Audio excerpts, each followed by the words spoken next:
Hello, and welcome to this lecture of Culture and Literature 1.2, created for the School of Education Department of the Rotterdam University of Applied Sciences. My name is Ahmet Çakyoglu, and today we will look at the graphic novel and focus on Art Spiegelman's Mouse. Here's a list of objectives for this video lecture. At the end, you can explain the basic structure of graphic novels, and you can explain the terminology used in the graphic novels. You will have gained insight on the creation process of Mouse. You have a basic understanding of symbolism, and you have information about the historic events that take place in Mouse, and you can describe the effects they had on the main characters. Now, first you have to understand comic books, and Mouse is different from the other novels in this course because, first of all, it is a graphic novel. It uses images to tell a story as well as words. So it has verbal and non-verbal techniques in it. There's a certain narrative to it, and it has a different reading order than we are used to. Now, comic books use different terminology, and when we talk about comic books, we use words such as bleed, or frames, or panel, or voice balloons, and you need to have a good understanding of what these mean to appreciate their function. So bleed is that the image extends to the edge of the page. So it literally bleeds out of its panel. And detail means that the drawing is very specific. Places and faces are unique and recognizable in other panels. So that's a way to distinguish between characters. Now the frames are basically the lines around the panels. And then we have the gutters, which are the spaces between the frames, and then the panel is the defined area of action. So you might have a few panels per page in which you have the action played out. Rough means that the drawing in that piece is generalized, and places and faces may seem generic. So when you have a lot of characters that are just there as filler, they might be drawn rough. And then obviously the voice balloon is the space in the panel reserved for speech. But there are a few other important words that you need to take into account. Artists usually use streaks, which suggest fast movement or velocity. You can see this in DC's The Flash. Whenever the Flash runs really fast, they draw a few streaks behind him to suggest that he's really fast. A drop of sweat on a character's forehead might suggest fear or pressure, and you know these from typical mangas or even in Pokemon. This happens in the anime. And then you might have voice balloons, but then they're jagged, so their pointy lines means that the character is either angry or he raises his voice, yells. And you can also have black squiggles over a character's head, suggesting simmering anger. Now, graphic novel is an interplay of texts and illustrations. The two really go hand in hand, and you have to understand both to appreciate the comic to its fullest extent, or the story. Graphic elements are as discussed. It's not a comic book per se. A graphic novel is either a bundle of separate comic book issues, like Batman is an ongoing comic book, but Batman also has graphic novels because issues 1 till 6 might be one story arc, and then 7 till 15 can be another, and then those combined are the graphic novel. In the case of Mouse, it's really a one big story that is told, so it's a graphic novel and not a comic book. Cognitive learning and visual literacy are important when reading a graphic novel, and you read at least American or European graphic novels from left to right, top to bottom. This is obviously very different when you read a manga from Japan. Now, Mouse is written and actually created and drawn by Art Spiegelman. He won the Pulitzer Prize in 1992, and Mouse depicts an oral history of the Holocaust in graphic novel format.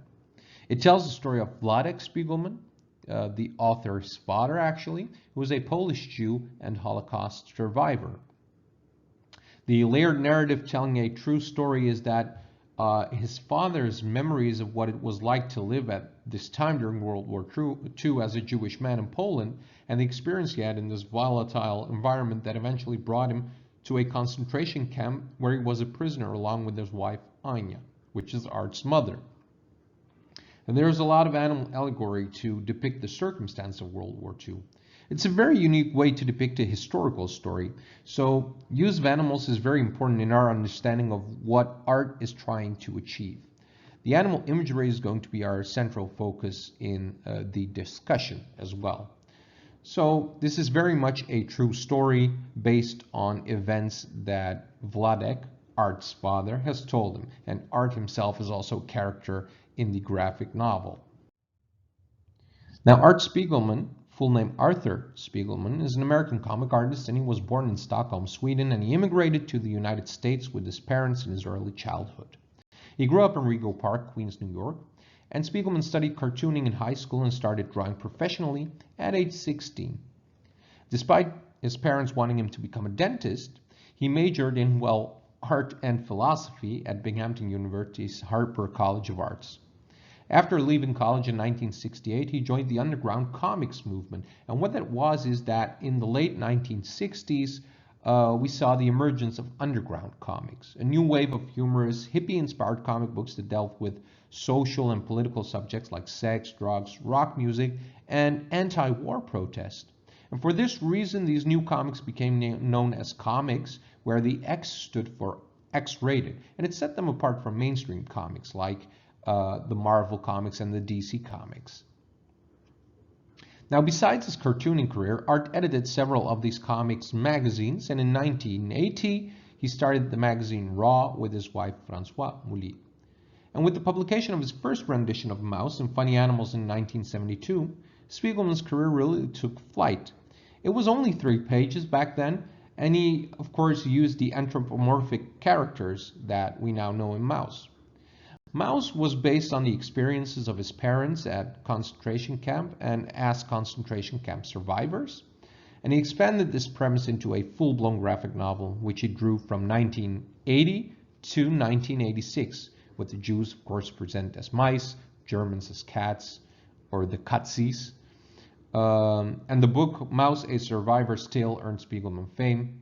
He completed the tale in 1991 with Mouse 2, From Mouse Witch to the Catskills. Art Spiegelman received, of course, the Pulitzer Prize in 1992. And in the wake of the disaster of 9/11, or 11 September 2001, which happened around the corner from where he lives, Spiegelman has made a Sunday page format story about the terrorist assault on the World Trade Center in New York. And it's called In the Shadow of No Towers. Art Spiegelman has been of great importance for the reappraisal of the comics genre as an adult art form. He won the Grand Prix at the 2011 Anjou International Comics Festival, and Spiegelman was furthermore invested with a knighthood in the French Ordre des Arts et des Lettres in 2005. In 1933, Hitler seized dictatorial power and opened the first concentration camp. In the camps, mass extermination by gassing began in 1942 and escalated until 1944, when American and Soviet troops began to liberate the camps. The Holocaust is the genocide, which is the persecution and murder of 6 million Jews between 1933 and 1944 by the Nazi regime. And the infamous Nazi concentration camp at Dachau was liberated on Sunday, April 29, 1945, which was just 1 week before the end of World War II in Europe. And Dachau is especially an important place in the story of Mouse as well. And please watch the video, to which I've added a link in the comment section. Now we're also going to look at the symbolism. And symbolism is used to enrich literature. It transforms the literal by adding figurative language. We have visible signs of the invisible. It's a representation of unconscious, and it helps us express deeper meaning, or at least the artist expresses that. Make sure to take a good look at the graphic novel and try to identify the symbolism used. We will discuss this in class. So why mice? Well, Art wanted to do a piece on blacks in America based on Mickey Mouse, but realized that he knew nothing about that. Then he was inspired by Kafka's Josephine the Singer, where you could read it as if Jews were mice. Nazis were calling Jews rodents, and then these metaphors are meant to self-destruct. They need to fall apart, and we'll look into that in the next slide.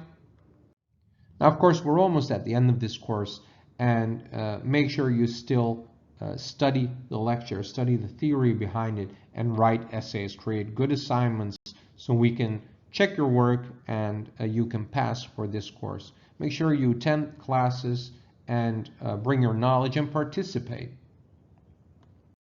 We have reached the end of this video lecture. If you have any questions, make sure you bring them to class.